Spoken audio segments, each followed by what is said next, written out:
Martin Romualdez ang nag-deliver papunta sa bahay nila Pangulong Bongbong Marcos at Speaker Martin Romualdez mag-insert o magpasok ng 100 billion worth of projects sa BICAM. Sana po ay hindi nila ako mapatay bago ko mailabas ang lahat. Ginawa ko lang ang utos sa akin, pero ngayon handa na akong harapin ang lahat.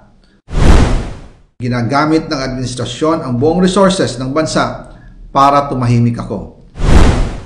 That he will shoot me if I will talk. Gagamitin ako bilang panakipbutas sa kanilang kampanya laban sa korupsyon.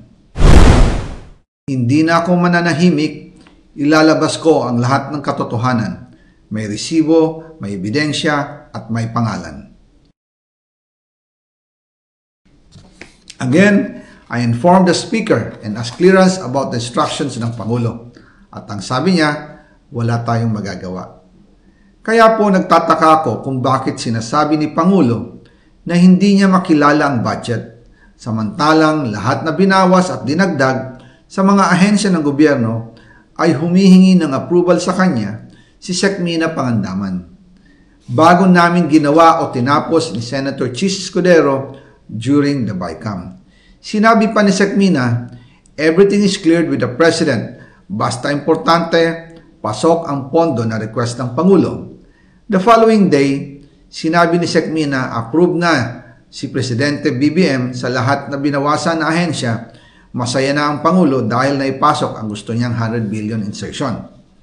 Wala pong perang napunta sa akin. Lahat po ng insertion napunta sa ating Pangulo at Speaker Martin Romualdez.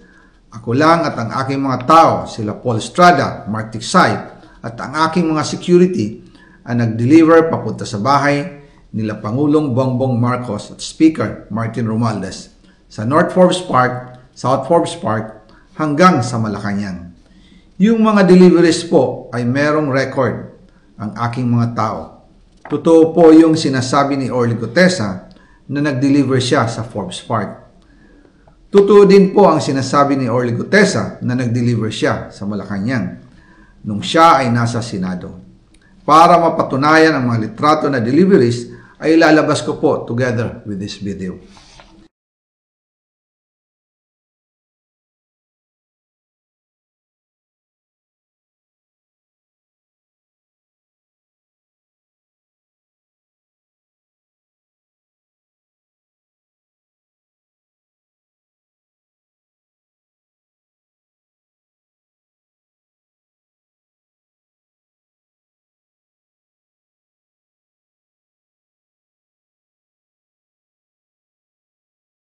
After po ng approval ng budget sa General Appropriations Act of 2025, nagtanong po ako sa DPWH kung magkano ang kailangan na ibigay sa Office of the President o ang SOP na bigayan.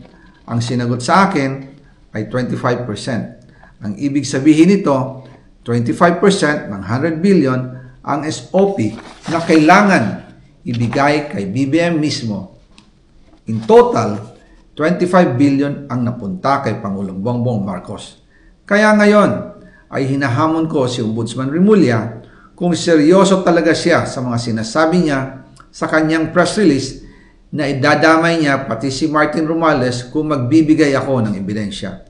Patunayan niya ngayon ang pronouncement niya.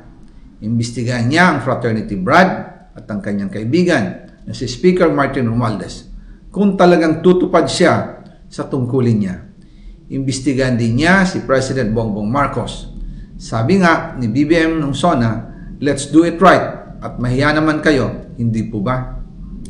Nananawagan din po ako sa Senado na imbestigahan ang 100 billion insertion ni Presidente. Alam ko po na hindi gagawin ni Ombudsman Remulla ang hamon ko. Pero magaling ang Senado sa imbestigasyon at ako ay naniniwala na dahil sa kanila, lalabas ang katotohanan.